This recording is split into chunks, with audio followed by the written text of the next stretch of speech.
Hey guys, I want to talk a little bit about making mistakes today. You hear this coming up, and if you're playing rock and roll, pop all the time, you're going to hear somebody go ahead and if you make a mistake, you play through it. You go ahead and own that mistake, right? I've heard it so many times, and I've never really understood what it meant. And the more I think about it, the more I realize that as long as you understand how to come out of that mistake, the mistake is okay. The mistake sounds like it's done on purpose. So if you can resolve back to an original tonic, root, however you want to do it, you'll be able to pull yourself out of any kind of mistake. And make it sound like it's on purpose.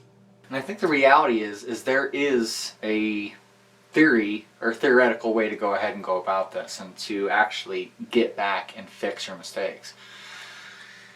It's sort of the idea that no matter what you play, you're never really making a mistake. No matter how wrong it is, you can always come back and theoretically prove that it's correct. Whether you do this the harmonic series or chromatics or however you end up coming back to that rabbit hole, that's what you're going to come back to. I'm going to use a piano for this example today instead of a guitar. It makes sense either way you do this, because really all you're doing is understanding resolve.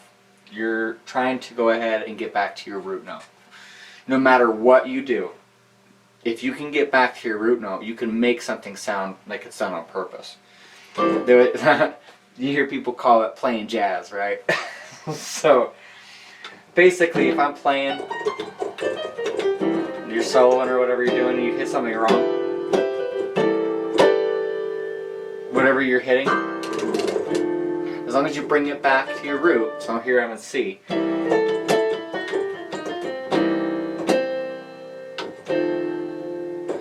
I always can bring this back. So if I go,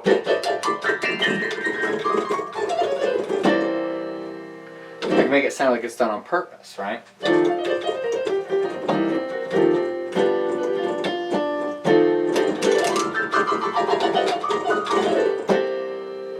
And you can come back and fix those mistakes as long as you can come back to the tonic.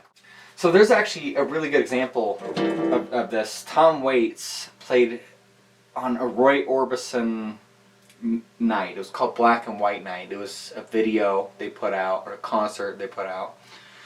And I couldn't tell you the name of the song. Maybe somebody in the comments could tell me. But he made a mistake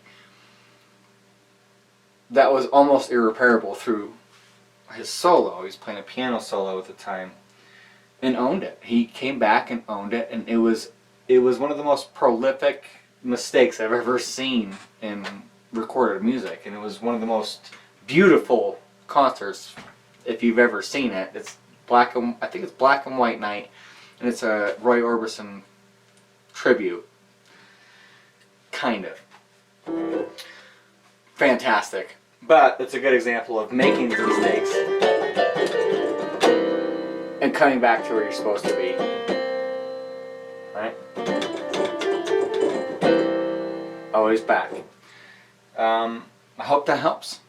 Thanks, guys.